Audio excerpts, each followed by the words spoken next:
Fatty liver എന്ന പ്രശ്നം ഇന്ന് വളരെ സാധാരണമാണ്. എനിക്കും ഫാറ്റി ലിവർ ഉണ്ടായിരുന്നു. പക്ഷെ നമ്മളത് കംപ്ലീറ്റ് ആയിട്ട് റിവേഴ്സ് ചെയ്യാനായിട്ട് പറ്റി. അപ്പോൾ അങ്ങനെയുള്ള കുറച്ച് ടിപ്സാണ് ഞാൻ ഈ വീഡിയോയിൽ പറയാനായിട്ട് ഉദ്ദേശിക്കുന്നത്. 100 ഗ്രാമാണ് അവർക്ക് പറഞ്ഞിരിക്കുന്ന കോട്ട, അതിൽ കൂടുതൽ കഴിക്കാൻ പാടില്ല.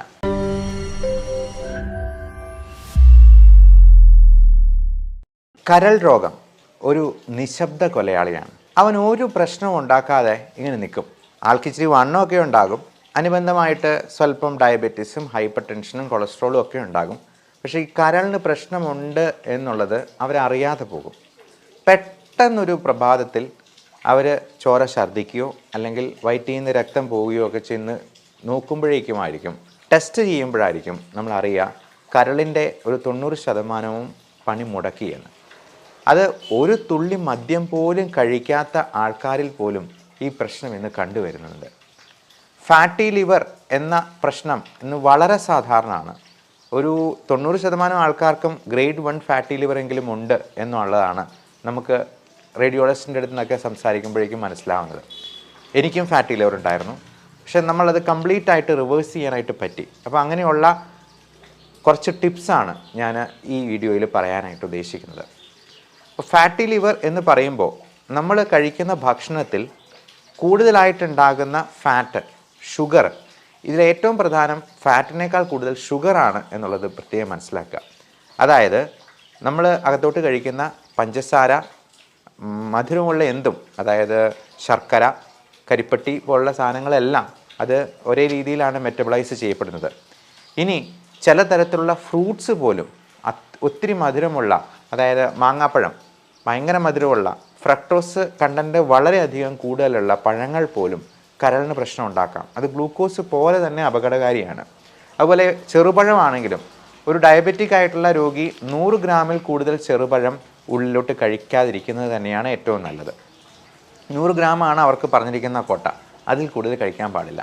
മദ്യം ഒരു തുള്ളി പോലും കഴിക്കാതിരിക്കുക എന്നുള്ളതാണ് ഏറ്റവും നല്ലത്. കാരണം ഈ മദ്യപിക്കാത്ത ആൾക്കാരിൽ പോലും ഫാറ്റി ലിവർ ഉണ്ടാകുമ്പോൾ ചെറിയ രീതിയിലെങ്കിലും മദ്യപിക്കുകയും കൂടെ ചെയ്തെന്നാൽ നമ്മുടെ ലിവർ വളരെ പെട്ടെന്ന് പണിമുടക്കും. ബിഞ്ച് ഡ്രിങ്കിങ് എന്നൊരു ടേമുണ്ട്. ഈ പച്ച മലയാളത്തിൽ പറഞ്ഞാൽ നിപ്പനടി എന്ന് പറഞ്ഞാൽ, അത് നമ്മൾ ഒറ്റ നിപ്പിൽ ചിലപ്പം ഒരു കുപ്പിയൊക്കെ തീർത്തിട്ട് പോകുന്നവരുണ്ട്. അപ്പോൾ അത്രയും കുടിച്ച് കഴിയുമ്പോഴത്തേക്ക് അവർക്ക് ചിലപ്പോൾ കുറേ നാളുകളത്തേക്ക് കുടിക്കാതിരിക്കാൻ പറ്റിയേക്കും. കുടിച്ച് തുടങ്ങിയോ അവർ ഫുൾ പൂസാകാതെ കൂടി നിർത്തത്തില്ല. അപ്പോൾ അങ്ങനെയുള്ള ബിഞ്ച് ഡ്രിങ്കിങ് എന്ന് പറയുന്നത് ഒറ്റ ദിവസം തന്നെ ലിവറിന് ഭയങ്കരമായ പണി എടുപ്പിച്ച് നശിപ്പിക്കുന്ന ഒരു പ്രക്രിയയാണ്. നമുക്കറിയാം പല സെലിബ്രിറ്റീസും അവർ എന്തെങ്കിലുമൊക്കെ കാരണം പറഞ്ഞിട്ട് കുടി നിർത്തിയിട്ട് പെട്ടെന്നൊരു ദിവസം ഒരുപാടങ്ങ് കുടിച്ച് അബോധാവസ്ഥയിലായി മരണപ്പെടുന്ന അവസ്ഥ നമ്മൾ കാണാറുണ്ട്. ഇപ്പോൾ നമ്മുടെ മലയാളത്തിൻ്റെ പ്രിയപ്പെട്ട എഴുത്തുകാരനായിട്ടുള്ള ഗിരീഷ് പുത്തഞ്ചേരി സാർ ഒരുപാട് നല്ല ഗാനങ്ങളൊക്കെ എഴുതിയിട്ടുള്ള സാറ് പോലും ഈ പറഞ്ഞ പോലെ കരൾ രോഗമായി ഉണ്ടായിരുന്നു. അപ്പം കുടി നിർത്തണമെന്ന് പറഞ്ഞിരുന്നു. കൊച്ചിൻ ഹനീഫ എന്ന നമ്മുടെ പ്രിയപ്പെട്ട നടൻ, അദ്ദേഹവും ലിവറിൻ്റെ പ്രശ്നമായിട്ട് പെട്ടെന്ന് മരണപ്പെട്ടതാണ്. കൊച്ചിൻ ഹനീഫ ഒരു തുള്ളി പോലും മദ്യം കഴിക്കാത്ത ആളാണ്. പക്ഷെ ഒത്തിരി ഭക്ഷണം കഴിച്ചതിൽ നിന്ന് ലിവർ ഡിസീസ് വന്നതാണ്. അപ്പോൾ അദ്ദേഹത്തിൻ്റെ മരണവാർത്ത അറിഞ്ഞു കഴിഞ്ഞപ്പോഴത്തേക്കും അതിന് ടെൻഷൻ മറക്കാനെന്നുള്ള രീതിയിൽ ഒരുപാട് ഡ്രിങ്ക്സ് കഴിക്കുകയും പെട്ടെന്ന് രാത്രിയിൽ സ്ട്രോക്ക് ഉണ്ടാകുകയും അങ്ങനെ മരണപ്പെടുകയും ചെയ്യുകയാണ്. അപ്പോൾ ഇതെല്ലാം വളരെ ഇൻ്റർറിലേറ്റഡ് ആയിട്ടുള്ള കാര്യങ്ങളാണ്. Fatty liver, diabetes, hypertension, cholesterol, അതിനോടനുബന്ധിച്ചുണ്ടാകാവുന്ന വലിയ കോംപ്ലിക്കേഷൻസ് ആയിട്ടുള്ള കാർഡിയാക് പ്രോബ്ലംസ്, സ്ട്രോക്ക്, റെസ്പിറേറ്ററി ആയിട്ടുള്ള കോംപ്ലിക്കേഷൻസ്, ഇങ്ങനെയുള്ളവർക്കൊക്കെ പലപ്പോഴും കൂർക്കംവലി ഉണ്ടാവും. കൂർക്കംവലി ആൾക്കാരൊരു വലിയ പ്രശ്നമായിട്ട് ശ്രദ്ധിക്കാറേ ഇല്ല എന്നുള്ളതാണ്. മദ്യപിച്ച് കഴിഞ്ഞിട്ടുണ്ടെങ്കിൽ ആ പരിസരത്തൊന്നും ആർക്കും ഉറങ്ങാൻ പറ്റാത്ത പോലെ കൂർക്കംവലി ആയിരിക്കും. അപ്പോൾ അതിന് കാരണം ഈ മദ്യം നമ്മുടെ റെസ്പിറേറ്ററി മസിൽസിനെയെല്ലാം അങ്ങ് ലാക്സ് ആക്കി കളയും. അതുകൊണ്ട് നമുക്ക് നല്ല രീതിയിൽ ശ്വാസം എടുക്കാൻ പറ്റാതെ വരികയും ഉറക്കം ശരിയായി നടക്കാതെ വരികയും ബോധം കെടലാണ് സംഭവിക്കുക.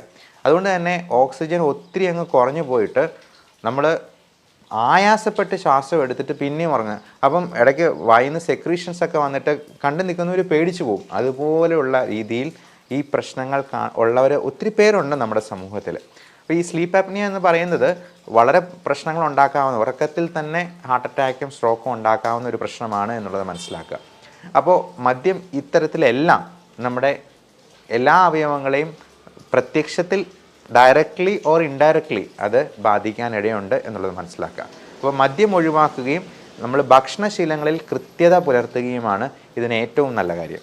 അപ്പം മധുരം, വൈറ്റ് പോയിസൺ പരമാവധി ഒഴിവാക്കുക, ബേക്കറി സാധനങ്ങൾ ഒഴിവാക്കുക, അതുപോലെ മൈദ അടങ്ങിയ ഭക്ഷണ സാധനങ്ങൾ പരമാവധി കുറയ്ക്കുക. അത് പൊറോട്ട മാത്രമല്ല, ബണ്ണ്, ബ്രെഡ്, കുബൂസ് തുടങ്ങിയ സാധനങ്ങളെല്ലാം മൈദയാണ്. അത് പരമാവധി കുറയ്ക്കുക. എന്നിട്ട് കൂടുതലായിട്ട് ഗ്രീൻ ലീഫി വെജിറ്റബിൾസ്, നമുക്ക് കാർബോഹൈഡ്രേറ്റ് ഒഴിവാക്കുമ്പോഴത്തേക്ക് അപ്പം പകരം എന്ത് ചെയ്യും, പ്രോട്ടീൻ വെച്ച് സപ്ലിമെൻറ്റ് ചെയ്യാം. വാസ്തവത്തിൽ നമ്മൾ കഴിക്കുന്ന ഇറച്ചിയും മീനും ഒന്നും മുട്ടയൊന്നും അല്ല ഏറ്റവും പ്രശ്നം ഉണ്ടാക്കുന്നത്, നമ്മുടെ ഈ അരി ആഹാരങ്ങളും കാർബോഹൈഡ്രേറ്റ്സുമാണ്. അപ്പോൾ വണ്ണം കുറയ്ക്കാനായിട്ടും ഉള്ളൊരു ടിപ്പ് ഞാൻ പറഞ്ഞുതരാം. അത് നമ്മൾ ഈ കാർബോഹൈഡ്രേറ്റ്സ് പരമാവധി കുറച്ചിട്ട് അതിനെ പ്രോട്ടീൻ വെച്ച് സപ്ലിമെൻറ്റ് ചെയ്യാം. നമുക്ക് ഉച്ചയ്ക്കും വൈകുന്നേരവും 2 മുട്ടയുടെ വെള്ള കഴിക്കുക, നല്ല ഗ്രീൻ ലീഫി വെജിറ്റബിൾസ് കഴിക്കുക, അതുപോലെ അധികം മധുരമില്ലാത്ത പഴങ്ങളും കഴിക്കുക.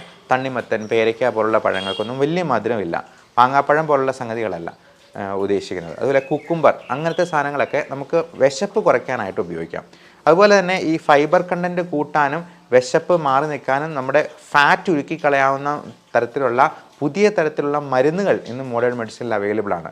പലപ്പോഴും നമ്മൾ പറയുക, ഈ ഭക്ഷണത്തിന് മുമ്പ് മരുന്ന് പോലെ കഴിക്കേണ്ട സാധനമാണ് 3 ഗ്ലാസ് വെള്ളം കുടിക്കണം, ഒരു കുക്കുംബർ കഴിക്കണം, ഒരു നെല്ലിക്ക കഴിക്കണം, അതുപോലെ ഗ്രീൻ ലീഫി വെജിറ്റബിൾസ് കഴിക്കണം എന്നൊക്കെ. അപ്പോൾ ഇതെല്ലാം കൂടെ പറയുമ്പോഴത്തേക്കും ഡോക്ടർ പറയും, എന്നാൽ ഡോക്ടർ അതിന് പകരം 2 മരുന്ന് തന്നാൽ മതി.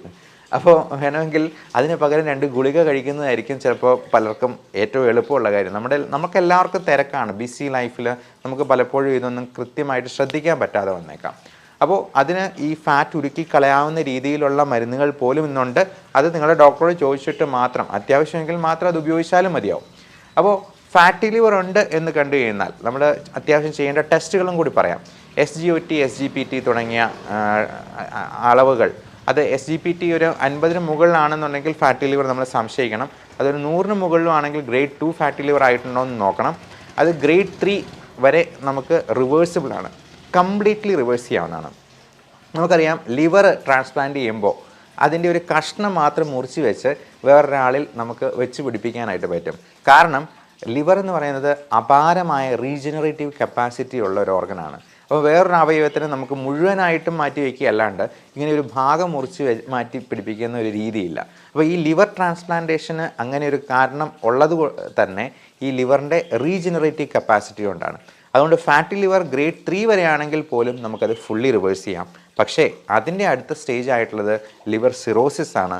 എന്ന് പറയുന്നത് പെർമനൻറ്റ് ഡാമേജാണ്. ഒരു തേങ്ങ ഉണങ്ങി പോകുന്നത് പോലെ ലിവർ അങ്ങ് ഉണങ്ങിപ്പോവും. പിന്നെ അതിൻ്റെ ഫങ്ഷൻ എല്ലാം ആകെ താളം തെറ്റും.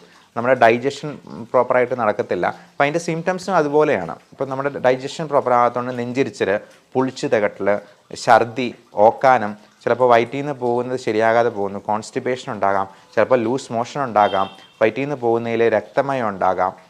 അത് രക്തം എന്ന് പറയുന്നത് നമ്മൾ പൈൽസിന് പോകുന്ന പോലത്തെ ഫ്രഷ് ബ്ലഡ് ആയിരിക്കത്തില്ല, കറുത്ത മലമായിട്ട് പോകും. അപ്പോൾ ഈ കറുത്ത മലം എന്ന് പറയുന്നത് മലീന എന്നാണ് അതിനെ പറയാം.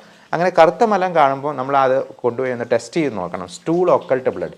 നമ്മുടെ ഈ സ്മാർട്ട് ഫോൺ സംസ്കാരത്തിൽ പലപ്പോഴും നമ്മൾ ആ ടോയ്ലറ്റിൽ പോയിരുന്ന് കുറേ നേരം ഫോണിലൊക്കെ നോക്കിക്കൊണ്ടിരുന്ന് ഫ്ലഷ് ചെയ്ത് അങ്ങോട്ട് പോകും. നമ്മുടെ മലം പോകുന്നത് അതിൻ്റെ കൺസിസ്റ്റൻസി, കളറ് ഒക്കെ ഒന്ന് ഇടയ്ക്ക് നോക്കുന്നത് നന്നായിരിക്കും. കാരണം പലപ്പോഴും ഇത് അറിയുന്നില്ല ആൾക്കാർ. മലത്തിൻ്റെ കൂടെ ബ്ലഡ് പോകുന്നത്, പൈൽസ് ഉള്ളത് പോലും ഒന്ന് അത് പുറത്ത് പറയാനുള്ള മടിയും നാണക്കേട്. ഡോക്ടർമാരുടെ അടുത്ത് ഇങ്ങനെയുള്ള കാര്യങ്ങൾ സംസാരിക്കാനൊന്നും യാതൊരു മടിയും വെക്കരുത് എന്നുള്ളതാണ് പ്രത്യേകമായിട്ട് ഓർമ്മിപ്പിക്കാനുള്ളത്. അപ്പം ഇങ്ങനെ എന്തെങ്കിലും ഉണ്ടെങ്കിൽ നിങ്ങൾക്ക് ഒരു സുഹൃത്തിനോടെന്ന പോലെ, അല്ലെങ്കിൽ ഒരു സഹോദരനോട്, ഒരു പെങ്ങളോടോ എന്ന പോലെ സംസാരിക്കാൻ പറ്റുന്ന ഒരു ഡോക്ടറെ നിങ്ങൾ തന്നെ കണ്ടെത്തിക്കൊള്ളുക. എന്നിട്ട് ഡോക്ടറുമായിട്ട് ഇടയ്ക്കാണെങ്കിലും ഒന്ന് സംസാരിക്കാനായിട്ടും ഒരു കോണ്ടാക്റ്റ് പുലർത്താനായിട്ടും ശ്രദ്ധിക്കുക. നമ്മുടെ അസുഖ കാര്യങ്ങളെക്കുറിച്ച് നമുക്ക് വ്യക്തമായൊരു ബോധ്യം ഉണ്ടാവണം. അതൊരു രജിസ്റ്റേർഡ് മെഡിക്കൽ പ്രാക്ടീഷണർ തന്നെയാവുക. അത് ആയുർവേദോ അലോപ്പതിയോ ഏതാകുന്നതിനും കുഴപ്പമില്ല. പക്ഷേ നമുക്ക് നമ്മുടെ നാട്ടിലെ നിയമങ്ങൾ എന്ന് പറയുന്നത് ഈ ക്വാക്സ്, നാട്ടുവൈദ്യന്മാരെന്ന് പറയുന്നത് അവർക്ക് നമ്മുടെ അത്രയും പോലും വിദ്യാഭ്യാസം ഉണ്ടാവില്ല. അങ്ങനെയുള്ള കാര്യങ്ങളിലേക്ക് തിരിയാതിരിക്കുക എന്ന് മാത്രമാണ്. പലപ്പോഴും ഈ ബിലിറൂബിൻ കൂടി മഞ്ഞപ്പിത്തം ഉണ്ടായി അതിന് ഒറ്റമൂലി എന്ന് പറഞ്ഞ് പലരും പോകാറുണ്ട്. വാസ്തവത്തിൽ ഈ ബിലിറൂബിൻ കൂടുക, ജോണ്ടിസ് ഉണ്ടാവുക എന്ന് പറയുന്നത് ഒരു അസുഖ ലക്ഷണം മാത്രമാണ്. അത് ഒരുപാട് കാരണങ്ങൾ കൊണ്ടുണ്ടാകാം. അതായത് പ്രീ ഹെപ്പാറ്റിക് ജോണ്ടിസ് ഉണ്ട്, ഒബ്സ്ട്രക്റ്റീവ് ജോണ്ടിസ് ഉണ്ട്, പലപ്പോഴും ഈ കല്ലുകൾ വന്ന് ഒബ്സ്ട്രക്റ്റ് ചെയ്യുന്നത് കൊണ്ടുണ്ടാകുന്നത് സർജിക്കൽ ജോണ്ടിസ് ഉണ്ട്. അപ്പോൾ ഇതെന്താണ് എന്ന് കണ്ടെത്തി അതിനെ കറക്റ്റായിട്ട് ട്രീറ്റ് ചെയ്യുന്നാലേ ഇത് പൂർണ്ണമായിട്ടും ഭേദമാകത്തുള്ളൂ. അല്ലാതെ മഞ്ഞപ്പിത്തം ഉണ്ടായി, മഞ്ഞപ്പിത്തത്തിന് ഒറ്റമൂലി എന്ന് പറയുന്ന സംഗതി തന്നെ അശാസ്ത്രീയമാണ്. അങ്ങനെയുള്ള രീതികളിലേക്ക് പോകാതിരിക്കാനാണ് പ്രത്യേകമായിട്ട് ഓർമ്മിപ്പിക്കാനുള്ളത്. ഇനി ഫാറ്റി ലിവർ ഉള്ളവർക്ക് നമ്മൾ കൊടുക്കേണ്ട ചില സപ്ലിമെൻറ്റ്സ് ഉണ്ട്. അതായത് നമ്മൾ മെയിനായിട്ടും പറയുക vitamin D3, vitamin E, omega 3 fatty acid, ഇത് മൂന്നും നമ്മൾ സപ്ലിമെൻറ്റ് ചെയ്യേണ്ടതായിട്ട് വരും. D3 ഇന്ന് പലർക്കും ഡെഫിഷ്യൻ്റാണ്. നമ്മൾ വെയിൽ കൊള്ളുന്ന കുറവായതുകൊണ്ട്, അല്ലെങ്കിൽ തന്നെ പുരുഷന്മാർക്കാണെങ്കിൽ ഷർട്ട് ഇടാതെ അരമണിക്കൂർ വെയിൽ കൊള്ളാനായിട്ടാണ് പറയുക. പക്ഷേ അത് പലപ്പോഴും നമുക്ക് സാധ്യമാകത്തില്ല. അപ്പോൾ D3 ഒന്ന് ചെക്ക് ചെയ്യുമ്പോൾ തന്നെ 1000 രൂപയോളം ചിലവ് വരും. 100 രൂപയ്ക്ക് അതിൻ്റെ സപ്ലിമെൻ്റ് ഒരു മാസത്തേക്ക് എടുക്കാം. അത് മിക്കവരിലും അത് ഡെഫിഷ്യൻ്റാണ്. അതിൻ്റെ ടോക്സിസിറ്റി വളരെ വളരെ അപൂർവമായിട്ടേ കാണാറുള്ളൂ എന്നുള്ളത് കൊണ്ട് തന്നെ D3 എല്ലാവർക്കും സപ്ലിമെൻറ്റ് ചെയ്യാവുന്ന ഒന്നാണ്. അതുപോലെ വൈറ്റമിൻ ഇ, അത് പച്ച നിറത്തിലുള്ള ക്യാപ്സ്യൂൾ ഫോമിൽ കിട്ടും. ഭക്ഷണത്തിലാണെങ്കിൽ നമുക്കത് ഉൾപ്പെടുത്താവുന്നതാണ്. പലപ്പോഴും നമുക്കത് പല ഭക്ഷണത്തിൽ നിന്ന് നമുക്ക് കിട്ടത്തില്ല. ഗ്രീൻ ലീഫി വെജിറ്റബിൾസിനും ചീര, സ്പൈനാഷ് പോലുള്ള സംഗതികളിലും ഒക്കെ നമുക്ക് വൈറ്റമിൻ ഇ കിട്ടാവുന്നതാണ്. അതുപോലെ cod liver oil, fish liver oil എന്ന് പറയുന്ന സംഗതി, അത് അയല, മത്തി തുടങ്ങിയ ചെറു മത്സ്യങ്ങൾ കറി വെച്ച് ഉപയോഗിച്ചാൽ വളരെ നല്ലതായിരിക്കും. തുണ്ടമീനൊന്നും നമുക്ക് വേണ്ട. തുണ്ടമീനൊക്കെ പലപ്പോഴും റെഡ് മീറ്റ് ഗണത്തിൽപ്പെടുന്നതാണ്. അത് ഫാറ്റി ലിവറിന് കൂടുതൽ ഉണ്ടാക്കാൻ പ്രശ്നമുള്ള സംഗതികളാണ്. ഈ തുണ്ടമീനാണെങ്കിലും പോർക്ക്, മട്ടൺ, ബീഫ് തുടങ്ങിയിട്ടുള്ള ബാക്കിയുള്ള ഇറച്ചികളാണെങ്കിലും ഒക്കെ. അതുപോലെ റെഡ് മീറ്റ് ഗണത്തിൽപ്പെടുന്ന സംഗതികൾ പരമാവധി ഒഴിവാക്കുക. വൈറ്റ് മീറ്റ് ആയിട്ടുള്ള ചിക്കൻ കറി വെച്ച് ഉപയോഗിക്കുന്നത് തീർച്ചയായിട്ടും നല്ലതായിരിക്കും. പൗൾട്രി വിഭാഗത്തിൽപ്പെട്ടത് എല്ലാം വൈറ്റ് മീറ്റാണ് എന്ന് നമുക്ക് ജനറലൈസ് ചെയ്ത് പറയാം. അതുപോലെ ഫ്രൈഡ് ഐറ്റംസ് പരമാവധി കുറയ്ക്കുക.